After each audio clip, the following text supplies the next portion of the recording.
Day 5 में आप सब पार्टिसिपेंट्स का वेलकम है। और डे 5 का जो सबसे पहला रिपोर्ट हम डिस्कस करने वाले हैं वो है कोलेजन एनालिसिस रिपोर्ट कार्ड। ये रिपोर्ट कार्ड बताएगा कि हमारी बॉडी के अंदर कोलेजन का लेवल कैसा हो सकता है। तो सबसे पहले हम बात करेंगे कोलेजन क्या होता है और क्या इसकी हमारी बॉडी में इंपॉर्टेंस है। कोलेजन है हमारी बॉडी का सबसे ज्यादा मात्रा में पाए जाने वाला प्रोटीन। हमारी बॉडी में जो प्रोटीन सबसे ज्यादा होता है वो होता है कोलेजन। और ये क्या करता है, ये हमारी पूरी बॉडी को आपस में बाइंड करके बांध के रखने में हेल्प करता है। हमारी बॉडी को, हमारे ऑर्गन्स को देता है एक स्पेसिफिक शेप, ताकि उनका जो कनेक्टिविटी है वो बेहतर बना रहे। और कोलेजन अगर बात करें तो ये हमारी बॉडी के हर पार्ट में होता है। जैसे ये आपको मिलेगा आईज में, टूथ में, हेयर स्किन में, हमारे ग्लैंड सिस्टम में, हमारे ब्लड के सिस्टम में, डाइजेस्टिव सिस्टम में, इम्यून सिस्टम में, मोशंस में, मसल्स में, फैट मेटाबॉलिज्म में, डिटॉक्सिफिकेशन में, हमारे रिप्रोडक्शन में, उसके अलावा हमारे स्केलेटन सिस्टम में और नर्वस सिस्टम में, हर जगह पे होता है कोलेजन। इसलिए इसको बोलते हैं ये एक ऐसा प्रोटीन है जो हमारी पूरी बॉडी में अवेलेबल होता है। और अगर बात करें हम कि अगर हमारी बॉडी में लेवल ऑफ कोलेजन कम हो जाता है, जिस भी पार्ट्स में, जिस भी हिस्से में कोलेजन कम होगा वहां का जो फंक्शन है वो प्रभावित होगा। जैसे अगर बात करें आईज, अगर सॉरी सॉरी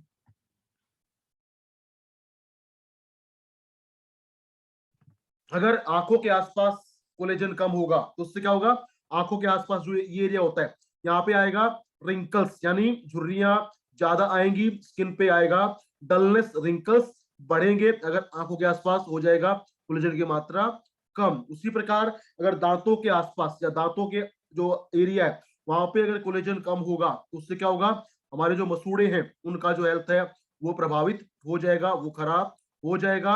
अगर हमारे बालों में और त्वचा में कोलेजन कम होगा तो बालों का जो टेक्सचर है वो लॉस होगा, बालों में सूखापन आएगा और हमारे स्किन पे होगा डलनेस और आएंगे बहुत ज्यादा रिंकल्स। अगर हमारे ग्लैंड सिस्टम में, एंडोक्राइन सिस्टम में होगा कम कोलेजन तो हमारी जो हार्मोन का सिक्रीशन है वो प्रभावित हो सकता है। अगर हमारे डाइजेस्टिव सिस्टम में कोलेजन कम होगा तो उससे प्रॉब्लम जो होगा वो हो सकता है द प्रॉब्लम ऑफ कॉन्स्टिपेशन। जब हमारे आंतों के अंदर कोलेजन कम होगा तो उससे हो सकता है प्रॉब्लम ऑफ कॉन्स्टिपेशन। अगर हमारे इम्यून सिस्टम की बात करें और इम्यून सिस्टम में अगर कोलेजन कम होगा तो उससे क्या होगा, हमारी बॉडी में इन्फेक्शन ज्यादा फैलेगा। क्यों? क्योंकि अगर बात करें इम्यून सिस्टम का तो इम्यून सिस्टम में जो म्यूकस बनता है, जो बलगम बनता है, वो बनता है बिकॉज ऑफ कोलेजन। तो अगर वो कम होगा तो इन्फेक्शन ज्यादा फैलेगा। उसी प्रकार अगर मोशन की बात करें, अगर हमारे मोशन में अगर बात करें कोलेजन का, तो अगर हमारे आंतों के अंदर, लिवर के अंदर कोलेजन कम होगा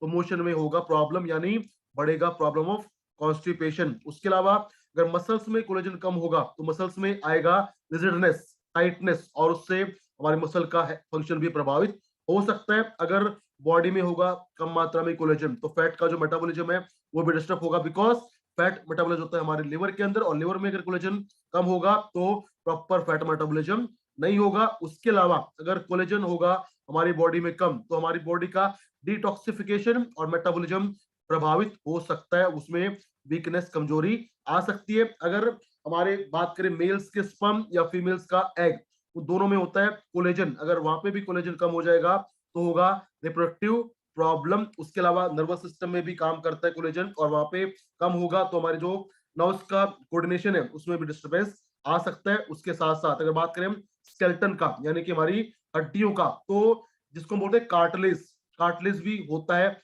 एक कोलेजन, तो वो कम होगा तो स्टिफनेस बढ़ेगा, फ्लेक्सिबिलिटी कम हो जाएगा। तो कोलेजन एक ऐसा हमारी बॉडी का प्रोटीन है जो हमारी पूरी बॉडी के अंदर मौजूद होता है और पूरी बॉडी के फंक्शंस को बेहतर करने में हेल्प करता है। जिस भी बॉडी पार्ट में कोलेजन कम होगा वहां का फंक्शन प्रभावित होगा और हमारा हेल्थ खराब हो सकता है। तो अगर बात करें कोलेजन बढ़ाने के लिए what we can take, what we can recommend, collagen बढ़ाने में सबसे बेहतरीन काम करता है vitamin C. Vitamin C is the best supplement which help in increasing the level of collagen. ये हमारी बॉडी में हेल्प करेगा कोलेजन को बढ़ाने में। तो उसके लिए आप ले सकते हैं विटामिन सी का टैबलेट या आंवला कैप्सूल, या आप ले सकते हैं अकाई बेरी या Himalayan berry, because these are the powerful source of vitamin C. और विटामिन सी के अलावा आप रेकमेंड कर सकते हैं ट्रिपल स्टेम सेल, चाहे आप ड्रॉप दें, टैबलेट दें या दें पाउडर, क्योंकि उसके अंदर भी क्या होता है, जो भी हमारी कोलेजन की कमी से सेल डैमेज होंगी उनको रिजनरेट करने में हेल्प करेगा ट्रिपल स्टेम सेल। उसके अलावा आप रेकमेंड कर सकते हैं कोलेजन बढ़ाने के लिए, और वो जो न्यूट्रिएंट होता है उसको बोलते हैं MSM, मिथाइल सल्फोनाइल मैथेन। और ये मिथाइल सल्फोनाइल मैथेन पाया जाता है हमारे ग्लूकोसामाइन प्लस टैबलेट के अंदर, जो हेल्प करता है कोलेजन को बनाने में। इसलिए अगर आप लेते हैं ग्लूकोसामाइन तो आपके जो बोन्स के बीच का जो कोलेजन है, कार्टिलेज है, वो फिर से रिपेयर होना स्टार्ट हो जाता है। उसके अलावा वो पूरी बॉडी में कोलेजन को बनाने में हेल्प करेगा, ताकि हमारी बॉडी का जो हेल्थ है वो शानदार रहे, बॉडी का जो कोऑर्डिनेशन है, कनेक्टिविटी है, वो बेहतर बना रहे। तो कोलेजन बढ़ाने के लिए विटामिन सी वो मिलेगा आपको विटामिन सी टैबलेट से, आंवला कैप्सूल से, या हिमालयन बेरी या अकाई बेरी, और आप ले सकते हैं glucosamine plus tablet. So this is all about collagen. अब हम आगे बढ़ते हैं और बात करते हैं आज के सेकंड टेस्ट का, जो है second test is gynaecology analysis report card. और अगर हम बात करें गायनिकोलॉजी का, तो गायनिकोलॉजी मतलब the science related to women health, महिलाओं के स्वास्थ्य संबंध जो विज्ञान होती है उसको बोलते हैं गायनिकोलॉजी। तो यहाँ पे आते हैं वुमेन हेल्थ की प्रॉब्लम और how we can cure those problem. तो गायनिकोलॉजी के अंदर इस मशीन से हमें जो सबसे पहला टेस्ट मिलता है वो है फीमेल हार्मोन। और अगर हम बात करें फीमेल हार्मोन का, प्लीज नोट इट डाउन, क्योंकि अब जो मैं आपको बताने वाला हूं उसको अगर आप नोट करेंगे तो वो आपकी हमेशा लाइफ में काम आएगा। फीमेल हार्मोन की बात करें तो फीमेल में वैसे तो बहुत सारे हार्मोन होते हैं, लेकिन बेसिकली 4 मेन हार्मोन है, 4 मुख्य हार्मोन होते हैं जो निर्धारित करते हैं महिलाओं के हेल्थ को, उनकी सेक्सुअल हेल्थ को और उनकी पूरी बॉडी की हेल्थ को। वो 4 कौन से हैं? सबसे पहला है LH, मतलब ल्यूटिनाइजिंग हार्मोन। सेकंड है FSH, फोलिकल स्टिमुलेटिंग हार्मोन। तीसरा है एस्ट्रोजन और चौथा है प्रोजेस्टेरॉन। तो ये है 4 main female hormone, luteinising hormone, follicular stimulating hormone, oestrogen और प्रोजेस्टेरॉन। अब क्या होता है कि जिस भी महिला के अंदर, किसी भी लड़की के अंदर मेंस्ट्रुअल साइकिल स्टार्ट होती है तो सबसे पहले एक्टिवेट होता है LH, ल्यूटिनाइजिंग हार्मोन, जो बनता है हमारे पिट्यूटरी ग्लैंड में, जो होता है ब्रेन में। तो सबसे पहले जब MC स्टार्ट होंगी 13 साल की एज में, 14 साल की एज में, तो सबसे पहले एक्टिवेट होता है ल्यूटिनाइजिंग हार्मोन जो होता है पिट्यूटरी ग्लैंड में, और वो ल्यूटिनाइजिंग हार्मोन स्टिमुलेट करेगा, एक्टिवेट करेगा FSH को, जो बनेगा फिर से पिट्यूटरी ग्लैंड में। यानी वो एक्टिवेट करेगा फॉलिकल स्टिमुलेटिंग हार्मोन को, और जब फॉलिकल स्टिमुलेटिंग हार्मोन एक्टिवेट हो जाएगा तो वो एक्टिवेट करेगा हार्मोन को जो पाया जाता है, जो बनता है ओवरीज में, उसका नाम है एस्ट्रोजन। और एस्ट्रोजन के बाद वो एक्टिवेट करेगा प्रोजेस्टेरोन को, जो बनता है ओवरीज के अंदर। तो 4 हार्मोन है इसमें, LH और FSH बनेगा पिट्यूटरी ग्लैंड में, और एस्ट्रोजन और प्रोजेस्टेरोन बनेगा ओवरीज के अंदर। और ये चारों मिलके महिलाओं के संपूर्ण स्वास्थ्य को बेहतर बनाने में हेल्प करते हैं। लेकिन अगर इन हार्मोन में कोई डिस्टरबेंस आएगा, कोई प्रॉब्लम होगा, अप एंड डाउन आएगा, तो हो सकते हैं बहुत सारे हेल्थ कॉन्सिक्वेंसेस। जैसे प्रॉब्लम हो सकता है एग की फॉर्मेशन में, प्रॉब्लम हो सकता है कंसीविंग में, प्रॉब्लम हो सकता है मेंस्ट्रुअल साइकिल में, प्रॉब्लम हो सकता है ब्लीडिंग में। तो ये सब प्रॉब्लम हो सकती है अगर हार्मोन में हो जाए अप एंड डाउन। तो अगर बात करें हम फीमेल हार्मोन का, तो अगर आमतौर पे जनरली हम बात करें FSH का और LH का, अगर ये कम हो जाते हैं तो इससे क्या होगा, जो आगे का प्रोसेस है जिसमें अंडा बनता है और वो तैयार होता है फॉर फर्टिलाइजेशन, उसमें प्रॉब्लम आ सकता है। लेकिन अगर आप जांच करते हैं और पहले 7 दिन मेंस्ट्रुअल साइकिल ठीक हो जाने के पहले 7 दिन आमतौर पे क्या होता है, level of LH and FSH होता है थोड़ा सा ज्यादा, ताकि वो अपना काम करना शुरू करे। उसके बाद 8 से लेके 21 दिन तक होता है normal level of oestrogen, progesterone and LH and FSH, क्योंकि उसमें बनता है एग फॉर्मेशन, उसमें अंडा बनता है, और 21 दिन के बाद अगर वो अंडा फर्टिलाइज नहीं होता, उसके साथ स्पर्म का मिलन नहीं होता, तो प्रोसेस स्टार्ट होता है। उसमें क्या होता है, फिर से LH FSH एक्टिवेट होते हैं और वो बोलते हैं एस्ट्रोजन को कि फर्टिलाइजेशन नहीं हुआ, you start the process of menstrual cycle, ताकि जो अनफर्टिलाइज्ड एग है वो बाहर निकल सके। लेकिन अगर अंडा फर्टिलाइज हो जाएगा तो क्या होगा, एस्ट्रोजन कम बनेगा, FSH कम बनेगा, LH कम बनेगा, लेकिन ज्यादा बनेगा प्रोजेस्टेरॉन, क्योंकि प्रोजेस्टेरॉन वो हार्मोन है which is responsible for healthy conceiving. जब भी कंसीविंग में, गर्भधारण में प्रॉब्लम आती है, उसका जो रीजन होता है वो होता है लैक ऑफ प्रोजेस्टेरॉन। तो ये है हमारा फीमेल हार्मोन। अगर इसमें प्रॉब्लम होगा, अप होगा या डाउन होगा, दोनों में प्रॉब्लम आ सकता है। अगर डाउन होगा फंक्शन तो मेंस्ट्रुअल साइकिल डिस्टर्ब होगा, उसका टाइमिंग में प्रॉब्लम आएगा, कभी जल्दी आएगा, कभी आएगा लेट से। उसके अलावा प्रॉब्लम आएगा in the formation of egg. लेकिन अगर ये ज्यादा हो जाए, और खास तौर पे अगर लेवल ऑफ एस्ट्रोजन बढ़ जाता है, तो उससे होता है प्रॉब्लम जो है cyst formation in the ovaries. अगर किसी महिला के अंदर एस्ट्रोजन हार्मोन ज्यादा बनता है तो उससे हो सकता है ओवेरियन सिस्ट का प्रॉब्लम। दूसरा यहाँ पे जो टेस्ट है वो है गोनेडोट्रोपिन। और गोनेडोट्रोपिन मतलब वो हिस्सा जिसको बोलते हैं गोनेड्स, जहाँ पे बनते हैं फीमेल हार्मोन। तो अगर बात करें हम फीमेल गोनेड्स का, तो फीमेल में जो गोनेड्स है वो होता है ओवरीज, जहाँ पे बनते हैं एस्ट्रोजन और प्रोजेस्टेरॉन हार्मोन। तो अगर गोनेडोट्रोपिन का जो हेल्थ है, अगर वो फंक्शन है जो डाउन आएगा, तो मतलब एस्ट्रोजन प्रोजेस्टेरॉन कम बनेंगे, और उससे क्या होगा, महिलाओं का जो हेल्थ है वो प्रभावित होगा, एमसीज प्रभावित होंगी, कंसीविंग अच्छे से नहीं होगा, और होगा problem in the egg formation.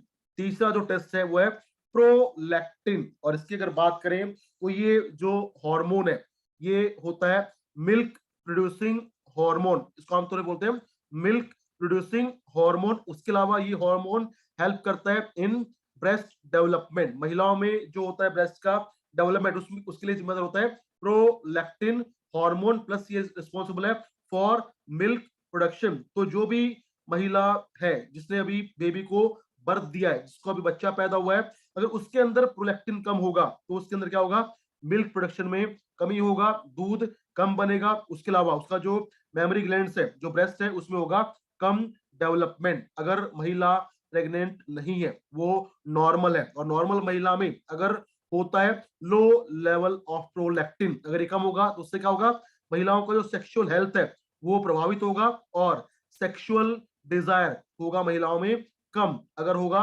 Low level of prolactin. तो ये है एक ऐसा हार्मोन जो नॉर्मल महिला में रिस्पॉन्सिबल है फॉर सेक्सुअल डिजायर। अगर कम होगा तो डिजायर कम होगी। अगर महिला है प्रेग्नेंट या उसको डिलीवरी होने वाला है, तो ये क्या करेगा, ब्रेस्ट के डेवलपमेंट में हेल्प करेगा, और हेल्प करेगा in the formation of milk.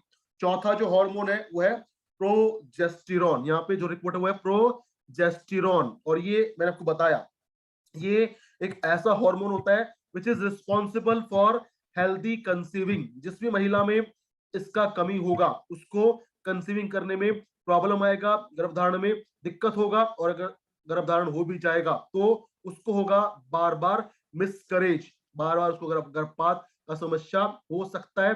अगर हो लेवल ऑफ प्रोजेस्टेरॉन डाउन, अगर ये ज्यादा होगा तो होगा better chances of conceiving, plus conceiving हो जाने के बाद होगा हेल्दी प्रेगनेंसी। लेकिन अगर कम है तो हो सकता है प्रॉब्लम हो, और प्रॉब्लम हो सकता है ऑफ मिसकरेज, यानी गर्भपात का समस्या हो सकता है अगर इसका लेवल हो जाए डाउन। उसके बाद आता है जो टेस्ट यहाँ पे वो है वेजिनाइटिस कॉफिशिएंट। और ये जो है वर्ड वेजिनाइटिस, ये बना है वेजाइना से, यानी जब भी किसी महिला में कि वेजाइना में, योनि में संक्रमण होता है, that is called vaginitis. The infection of the vagina is called vaginitis. तो अगर इसका जो इंडेक्स है, कोफिशिएंट है, अगर वो ज्यादा आता है, वो हाई साइड पे आता है, मतलब महिला को हो सकता है वेजाइनल इन्फेक्शन। और जब किसी महिला को होता है वेजाइनल इन्फेक्शन तो उससे क्या होता है, मोस्ट कॉमनली होता है प्रॉब्लम ऑफ डिस्चार्जिंग, इसको बोलते हैं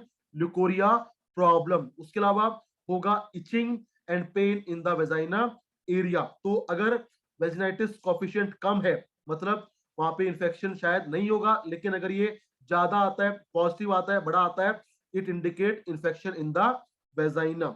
अगला जो टेस्ट है यहाँ पे वो है PID, और इसको बोलते हैं पेल्विक इंफ्लेमेटरी डिजीज।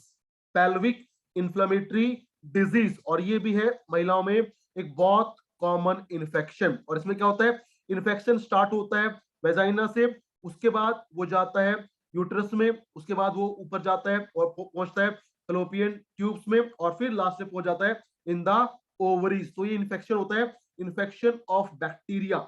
जब बैक्टीरिया इन्फेक्शन कॉज करते हैं तो उससे इन्फेक्शन नीचे से ऊपर बढ़ता है और इन्फेक्शन फैलता है वेजाइना में, यूट्रस में, फैलोपियन ट्यूब में और ओवरीज के अंदर। तो इससे क्या होता है, problem of discharging, problem of leucorrhoea. उसके अलावा उसको जो हेल्थ है महिलाओं का वो खराब होगा, बार बार इचिंग होगा। और कॉमन सिम्टम जो होता है पीआईडी का वो क्या है कि जब महिला का मेंस्ट्रुअल साइकिल बिल्कुल ठीक हो जाता है, तो मेंस्ट्रुअल साइकिल ठीक हो जाने के बाद भी किसी महिला को अगर ब्लीडिंग होती है बीच बीच में कभी कभी, तो वो एक सिम्टम है कि उस महिला को हो सकता है पेल्विक इंफ्लेमेटरी डिजीज, या उसको होगा प्रॉब्लम ऑफ ल्यूकोरिया, या उसको होगा इचिंग, या होगा पेन ड्यूरिंग इंटर कोर्स। तो ये है symptom of pelvic inflammatory disease. अगर इसका कोफिशिएंट कम है तो मतलब इन्फेक्शन शायद नहीं होगा, लेकिन अगर इसका कोफिशिएंट ज्यादा आता है तो इंडिकेट करता है कि इन्फेक्शन हो सकता है। नेक्स्ट जो रिपोर्ट है वो आपको किसी को बताना नहीं है, जो बताना है वो है सर्विसाइटिस कोफिशिएंट। और ये क्या है, ये है infection of the cervix region, यानी जब यूट्रस के आसपास का जो एरिया है वहां पे अगर होता है infection, that is called cervicitis coefficient. और इसमें भी क्या होता है, इसमें भी होता है bleeding between normal pregnancy, sorry normal days, यानी जब एमसीज बंद हो जाता है उसके बाद भी अगर ब्लीडिंग होता है तो ये हो सकता है infection in the cervix, plus होगा इचिंग, खुजली बहुत होगा, इरिटेशन होगा, और जो एब्डोमेन रीजन है महिलाओं का उसमें होगा पेन। तो इंडिकेट करता है infection of the cervix region. इससे हो सकता है problem of discharging, problem of leucorrhoea. अगर वैल्यू डाउन है तो हेल्थ अच्छा रहेगा, अगर वैल्यू यहाँ पे ज्यादा आता है इंडिकेट करता है कि इन्फेक्शन हो सकता है। और लास्ट जो यहाँ पे रिपोर्ट आता है वो आता है ओवेरियन सिस्ट कोफिशिएंट। अगर बात करें ओवेरियन सिस्ट का, तो ये एक आज के टाइम पे एक बहुत कॉमन प्रॉब्लम महिला में होती जा रही है। सिस्ट मतलब क्या, कि जब भी जो ओवरीज होती हैं उनकी जो सैक है अगर वहां पे फ्लूइड फिल हो जाता है और फ्लूइड से बन जाते हैं क्लॉट, गांठें बन जाती हैं, तो उसको हम बोलते हैं कॉमनली ओवेरियन सिस्ट।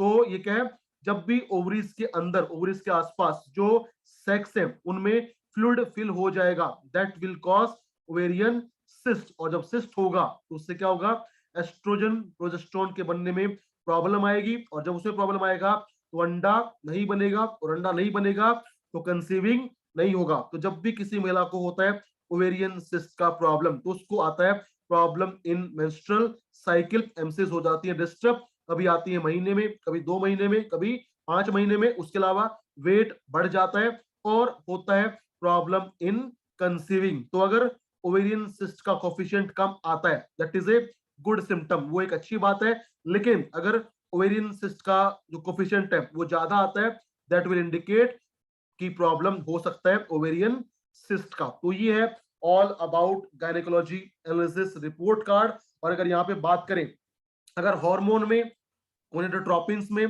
प्रोलैक्टिन में, प्रोजेस्टेरोन में अगर कोई अप एंड डाउन है तो उसको कंट्रोल करने के लिए आप रेकमेंड करेंगे women health juice plus hormone balance. दो चीजें बहुत शानदार काम करेंगी, वुमेन हेल्थ जूस और हार्मोन बैलेंस। अगर है vaginitis infection, cervix infection, PID problem, तो आप रेकमेंड करेंगे यूटीआई केयर टैबलेट, उसके अलावा वुमेन हेल्थ जूस, और आप देंगे लेडी केयर सिरप। और अगर बजट है तो आप दे सकते हैं उसको गैनोडर्मा टैबलेट। और अगर किसी को होता है ओवेरियन सिस्ट तो उसके लिए आप रेकमेंड करेंगे lady care syrup, women health juice, उसके अलावा अकाई बेरी जूस और गैनोडर्मा प्लस टैबलेट। आपको मिलेगा बहुत शानदार result in controlling ovarian cyst. So this is all about gynecology analysis report card. अब हम आगे बढ़ते हैं और डिस्कस करते हैं नेक्स्ट रिपोर्ट के बारे में जो है रिलेटेड टू वुमेन, और वो है मेंस्ट्रुअल साइकिल। और ये एक ऐसा प्रॉब्लम है, ऐसा एक फंक्शन है जो हर महिला में होता है मंथली, लेकिन अगर इसमें कुछ प्रॉब्लम आ जाए, कुछ इश्यू आ जाए, तो महिलाओं का जो हेल्थ है उसमें होती है बहुत सारी परेशानियां। तो इस रिपोर्ट में सबसे पहला जो टेस्ट में मिलता है वो मिलता है बीटा हार्मोन। और अगर हम बात करें बीटा हार्मोन का, तो इसका जो दूसरा नाम है वो होता है 3 beta EP, 3 beta estradiol phosphatase. ये होता है बीटा हार्मोन, और ये हार्मोन रिस्पॉन्सिबल होता है फॉर नॉर्मल मेंस्ट्रुअल साइकिल। लेकिन अगर इस हार्मोन के फंक्शन में, सिक्रेशन में कुछ प्रॉब्लम आएगा तो एमसीज में आएगा प्रॉब्लम, ब्लीडिंग होगा बहुत ही ज्यादा या बहुत ही कम। तो अगर बात करें बीटा हार्मोन अगर डाउन आता है तो इससे होगा प्रॉब्लम इन ब्लीडिंग, या तो होगा ओवर ब्लीडिंग या होगा बिल्कुल ना के बराबर bleeding. So this is the hormone which control bleeding in the menstrual cycle. Up होना प्रॉब्लम, डाउन होना दोनों है प्रॉब्लम, लेकिन अगर लेवल नॉर्मल रहेगा means the bleeding will be normal during the menstrual cycle. दूसरा जो टेस्ट है वो है रिफ्लेक्ट प्रोटीन, और ये एक ऐसा टेस्ट है, ऐसा इंडिकेटर है जो डिफरेंशिएट करता है between A ovulatory and non ovulatory cycle. यानी जब किसी महिला को मेंस्ट्रुअल साइकिल आती है, अगर उसका टाइमिंग ठीक है तो ये एक इंडिकेटर है कि उसके अंदर रिफ्लेक्ट प्रोटीन का जो लेवल है वो सही होता है। लेकिन किसी महिला का जो मेंस्ट्रुअल साइकिल है उसमें टाइमिंग में प्रॉब्लम आता है, वो होता है अप एंड डाउन, तो मतलब उसको हो सकता है रिफ्लेक्ट प्रोटीन में कमी उसको होगा, क्योंकि रिफ्लेक्ट प्रोटीन वो प्रोटीन है जो रिस्पॉन्सिबल होता है फॉर बेटर एग फॉर्मेशन। जो अंडा बनता है उसको अच्छे से बनाने में हेल्प करता है रिफ्लेक्ट प्रोटीन, और ये अगर होगा, अच्छी मात्रा में होगा, बेहतर रहेगा, ज्यादा होगा, उससे क्या होगा, चांसेस ऑफ कंसीविंग रहेंगे ज्यादा। लेकिन अगर रिफ्लेक्ट प्रोटीन कम हो जाएगा तो इससे क्या होगा, चांसेस ऑफ कंसीविंग हो जाएंगे बहुत ही कम, यानी प्रॉब्लम होगा गर्भ धारण करने में अगर इसकी मात्रा कम है। अगर ज्यादा है that will help in better conceiving. तीसरा जो टेस्ट है that is most important for menstrual cycle, और ये है फिब्रिनोजन। तो अगर मैं बात करूं फिब्रिनोजन का, तो प्लीज मुझे बताइए कि आप क्या जानते हैं about fibrinogen, because this is the most important जो हमारी महिलाओं के अंदर कंट्रोल करता है मेंस्ट्रुअल साइकिल को। What is fibrinogen? प्लीज अगर आपको कोई आइडिया है तो बताइए कि ये क्या होता है। What is fibrinogen? I am waiting for your reply. अगर आप मुझे सुन पा रहे हैं, क्या आपको आइडिया है कि फिब्रिनोजन क्या होता है? और किसी का मुझे आंसर नहीं मिला, मतलब शायद अभी आइडिया आपको नहीं है। तो अगर बात करें हम फिब्रिनोजन का, तो ये मानिए कि ये है एक हमारा एंजाइम जो बनता है लिवर के अंदर, ये लिवर के अंदर बनता है, और this enzyme is responsible for blood clotting. जो भी होता है ब्लड के थक्के बनते हैं उनके बनने के लिए जिम्मेदार होता है फिब्रिनोजन। तो अगर बात करें हम मेंस्ट्रुअल साइकिल का और बात करें फिब्रिनोजन का, तो जिस महिला के अंदर लेवल ऑफ फिब्रिनोजन कम होगा तो उसमें क्या होगा, ब्लड क्लॉट बनने में टाइम लगेगा, तो उससे क्या होगा, एक्सेसिव ब्लीडिंग हो सकता है। अगर लेवल ऑफ फिब्रिनोजन डाउन है, कम है, तो होगा ज्यादा bleeding in the menstrual cycle. लेकिन अगर इसका जो लेवल है वो ज्यादा है, उससे क्या होगा, उससे होगा कम ब्लीडिंग। लेकिन अगर बात करें हम हेल्दी मेंसेस का, तो ब्लीडिंग ना तो होना चाहिए ज्यादा, ना होना चाहिए कम। तो अगर लेवल नॉर्मल रहेगा तो ब्लीडिंग नॉर्मल होगा, अगर लेवल फिब्रिनोजन का डाउन है तो ब्लीडिंग हाई होगा, अगर लेवल हाई है तो ब्लीडिंग कम होगा। This is the role of fibrinogen in menstrual cycle. और लास्ट जो टेस्ट है, again that is very crucial, very important test, और वो है सेडिमेंटेशन रेट। अगर बात करें हम सेडिमेंटेशन का, व्हाट इज सेडिमेंटेशन, तो आम भाषा में अगर हम जानना चाहें, लिखना चाहें, तो अगर आप समझते हो ट्यूब्स को, जो होती है हमारी साइंस की ट्यूब, जिसको बोलते हैं टेस्ट ट्यूब, अगर टेस्ट ट्यूब के अंदर आप ले पानी, आप पानी लेते हैं और पानी में आप डालें बालू मिट्टी के कणों को, बालू मिट्टी को डालें, तो कितनी देर में उस मिट्टी में जो सॉलिड पार्टिकल थे वो नीचे जम जाएंगे, that is called sedimentation rate, यानी द रेट ऑफ सेपरेशन। और इसी प्रकार से अगर बात करें हम मेस्ट्रुअल साइकिल का या सेडिमेंटेशन टेस्ट का, तो मेडिकल साइंस में होता है एक टेस्ट, लैब में होता है एक टेस्ट, उसका नाम है ESR, इरेथ्रोसाइट सेडिमेंटेशन रेट। और अगर किसी का ESR बढ़ जाता है, दैट इंडिकेट कि उसको प्रॉब्लम हो सकता है इन्फेक्शन का। लेकिन अगर ESR का जो लेवल है वो बहुत ज्यादा बढ़ जाता है, that is A indicator of cancer problem. यानी अगर किसी का सेडिमेंटेशन रेट ज्यादा होगा तो उसको हो सकता है प्रॉब्लम ऑफ इन्फेक्शन। लेकिन अगर किसी का सेडिमेंटेशन रेट बहुत ज्यादा बढ़ जाता है, that is the first test to confirm की प्रॉब्लम हो सकता है कैंसर का। तो अगर महिलाओं की बात करें और बात करें मेंस्ट्रुअल साइकिल का, तो अगर यहाँ पे सेडिमेंटेशन रेट ज्यादा होगा तो ये इंडिकेट करेगा तो महिलाओं को हो सकता है infection due to menstrual cycle. और इन्फेक्शन क्या होगा? Infection will be cervicitis, vaginitis, PID या प्रॉब्लम ऑफ ल्यूकोरिया। लेकिन अगर ये कम आता है, डाउन है, मतलब जो हेल्थ है वो बेहतर रहेगा और इन्फेक्शन शायद नहीं होगा। तो दो चीजें हैं, अगर ये ज्यादा आता है तो इंडिकेट करेगा इन्फेक्शन को, अगर बहुत ज्यादा आता है तो इंडिकेट करता है problem of cancer. So this is all about menstrual cycle analysis report card. और एमसीएस के अंदर अगर कोई प्रॉब्लम है तो उसके लिए आप रेकमेंड कर सकते हैं women health juice, hormonal balance और मेंस्ट्रुअल केयर टैबलेट। अगर आप रेकमेंड करेंगे तो आपको मिलेगा शानदार रिजल्ट। अगर बजट है then you can add feminine drop also. So this is all about menstrual cycle. अब हम आगे बढ़ते हैं और बात करते हैं नेक्स्ट रिपोर्ट का जो एसोसिएट होता है महिलाओं के साथ ही, और वो है ब्रेस्ट एनालिसिस रिपोर्ट कार्ड। ये रिपोर्ट बताता है कि महिलाओं के अंदर जो ब्रेस्ट का हेल्थ है वो कैसा हो सकता है। तो सबसे पहला यहाँ पे जो टेस्ट आता है वो आता है hyperplasia of memory gland coefficient. Hyperplasia मतलब, हाइपर मतलब ज्यादा, प्लेशिया मतलब ग्रोथ। किसका ग्रोथ? मेमोरी ग्लैंड के अंदर जो डक्ट्स होती हैं, अगर उनका ओवर ग्रोथ होगा, वहां के जो सेल्स हैं उसमें आएगा अगर ओवर ग्रोथ, तो क्या होगा? जो लोब्यूल्स है मेमोरी ग्लैंड का वो उसमें आएगा ज्यादा ग्रोथ, और उससे क्या होगा?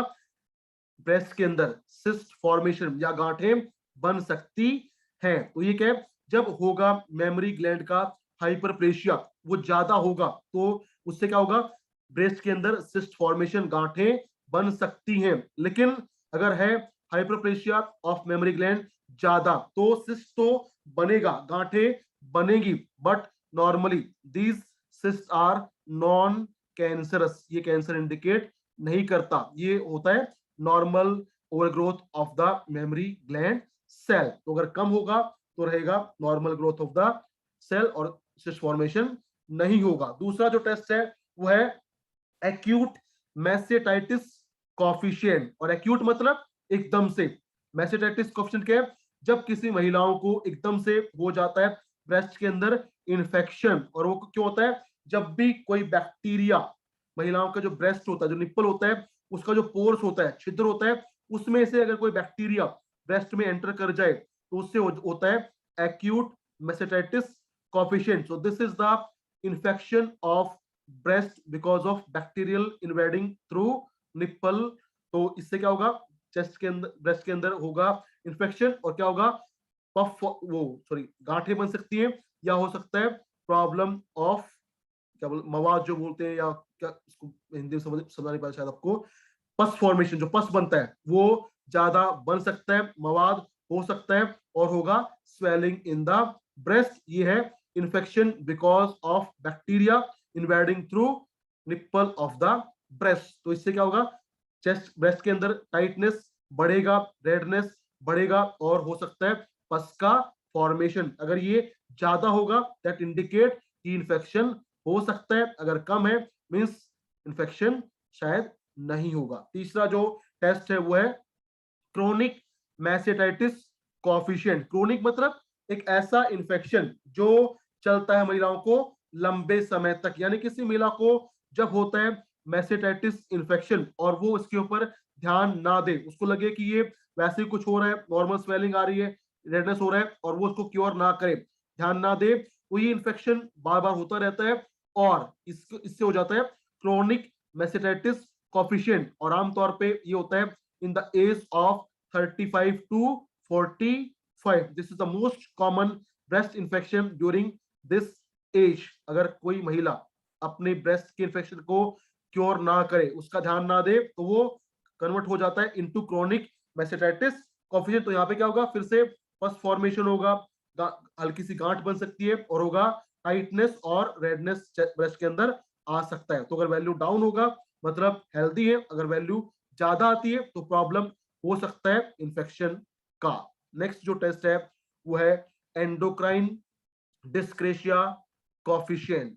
एंडोक्राइन डिस्क्रेशिया कॉफिशिएंट अगर किसी का ज्यादा आता है, सो ये ज्यादा आना है एक सीरियस कंसर्न, क्योंकि जिस भी महिला की ब्रेस्ट में एंडोक्राइन डिस्क्रेशिया कॉफिशिएंट ज्यादा आता है, that may be A symptom of cancer. अगर एंडोक्राइन डिस्क्रेशिया कॉफिशिएंट फंक्शन बहुत ज्यादा आता है तो इससे हो सकता है ब्रेस्ट कैंसर का प्रॉब्लम, क्योंकि जब एंडोक्राइन डिस्क्रेशिया कोफिशिएंट ज्यादा होता है तो उससे बनता है TNF, tumour necrosis factor, and which indicate कि ट्यूमर प्रॉब्लम या कैंसर प्रॉब्लम हो सकता है। अगर ये फंक्शन डाउन है that is a healthy thing, लेकिन अगर ये ज्यादा आता है then you need to take care, it may lead to breast cancer. और लास्ट जो यहाँ पे टेस्ट है वो है फिब्रोएडिनोमा ऑफ ब्रेस्ट कॉफिशिएंट, यानी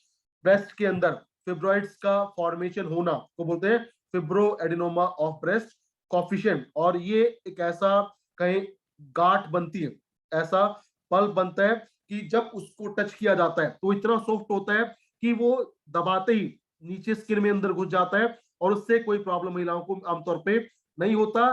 लेकिन बस क्या होगा, थोड़ा सा अजीब लगेगा, थोड़ा सा अनकंफर्टेबल रहेगा, लेकिन आमतौर पे ये जो होता है दैट इज नॉन कैंसरस, और इसमें इतना सॉफ्ट टिश्यू बनता है अगर उसको गांठ को दबाया जाए तो वो गांठ अंदर स्किन में घुस जाते हुए दिखाई भी नहीं देती। और इसके होने का जो रीजन है अगेन वो है अगर किसी महिला में एस्ट्रोजन हार्मोन ज्यादा बनता है तो उसको हो सकता है फिब्रोएडेनोमा ऑफ ब्रेस्ट कॉफिशिएंट। तो आमतौर पे ये होता है नॉन प्रॉब्लमेटिक। तो ये है all about breast analysis report का। तो अगर किसी महिला के ब्रेस्ट में सिस्ट फॉर्मेशन हो रहा है या उसको इन्फेक्शन हो रहा है तो उसके लिए आप दे सकते हैं अकाई बेरी जूस, उसके अलावा वुमेन हेल्थ जूस, और आप रिकमेंड कर सकते हैं glucosamine plus sorry ganoderma plus tablet आप रेकमेंड करेंगे तो आपको मिलेगा उसमें शानदार बेनिफिट, शानदार रिजल्ट। प्लस इन्फेक्शन रोकने के लिए आप दे सकते हैं पंच तुलसी या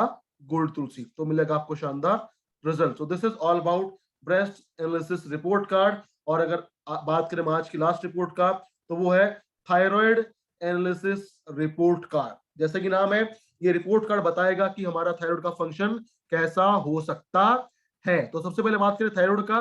थायराइड क्या है? थायराइड है हमारी एंडोक्राइन ग्लैंड, यानी एक ऐसी ग्रंथि है जो हार्मोन बना के उन हार्मोन को डायरेक्टली हमारे ब्लड में रिलीज कर देती है। और थायराइड जो हार्मोन बनाती है वो होते हैं T3 और T4 हार्मोन, और एक बनता है कैल्सीटोनिन जो यहाँ पे दिया नहीं है, लेकिन यहाँ पे दिया है सिर्फ T3 और T4। तो ये T3 और T4 के ये है थायराइड हार्मोन। और अगर बात करें हम थायराइड का तो ये एक ऐसा ग्लैंड है जो हमारी पूरी बॉडी में बॉडी के टेम्परेचर को मेंटेन करने में हेल्प करता है, हमारी ग्रोथ को रेगुलेट करता है। उसके अलावा ये कंट्रोल करता है हमारी बॉडी के वेट को, बॉडी के मेटाबॉलिज्म को, और हमारे हार्ट रेट को कंट्रोल करता है थायराइड हार्मोन। तो अगर किसी के अंदर फ्री थायरोक्साइन या T3 अगर इनका सिक्रीशन कम होगा, अगर T3 T4 कम बनेगा तो उससे क्या होगा,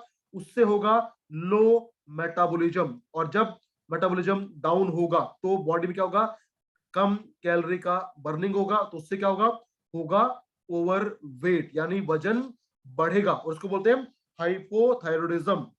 जब T3 T4 कम एक्टिव होते हैं तो होता है हाइपोथायरॉयडिज्म, तो उससे वजन बढ़ता है, मेटाबॉलिज्म डाउन होता है, बॉडी टेम्परेचर होता है कम। उसके अलावा होता है लो हार्ट बीट। लेकिन अगर T3 T4 का लेवल बढ़ जाता है तो ये इंडिकेट करता है कि होगा ज्यादा मेटाबॉलिज्म, ज्यादा फैट का बर्निंग, तो उससे क्या होगा, वेट होगा कम, प्लस बॉडी का टेम्परेचर है वो बढ़ेगा और हार्ट रेट भी बढ़ेगा अगर लेवल होगा ज्यादा।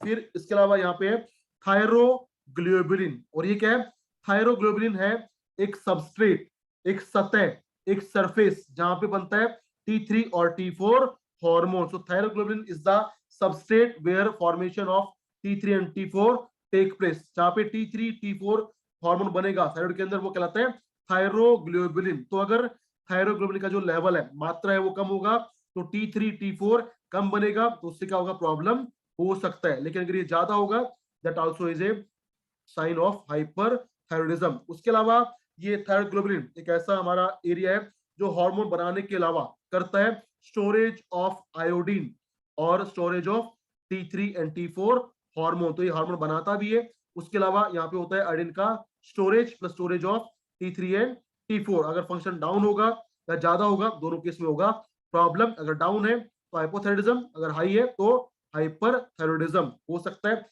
नॉर्मल है तो रहेगा नॉर्मल फंक्शन। और फिर टेस्ट है यहाँ पे anti thyroglobulin antibodies, anti thyroglobulin antibodies.